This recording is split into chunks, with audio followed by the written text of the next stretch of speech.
Monte Carlo estimation is a powerful technique used to approximate values that are difficult to compute directly. It is widely used for estimating integrals and probabilities in real-world problems. The idea is simple. 1. Generate random samples. 2. Use these samples to approximate a solution. 3. The more samples we use, the better the estimate. Let's explore 2 key applications. 1. Estimating integrals.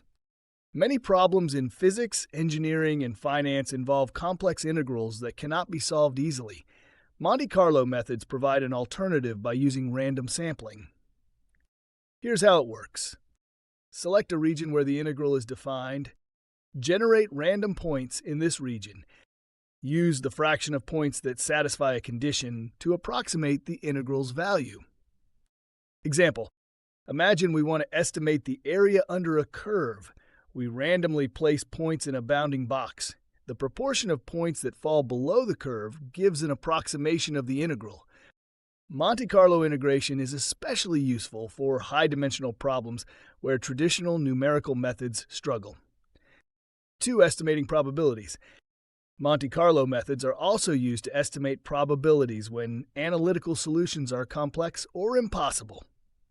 Example: suppose we want to estimate the probability of a system failure in engineering. Instead of solving complex equations, we simulate thousands of scenarios, counting the proportion that results in failure.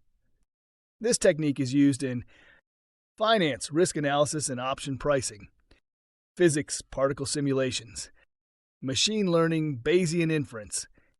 Why use Monte Carlo estimation? Works well for complex problems with no exact solution.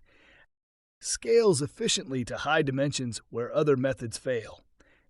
Provides probabilistic estimates rather than exact answers. Conclusion: Monte Carlo estimation is a core tool in simulations, helping us estimate integrals and probabilities in various fields.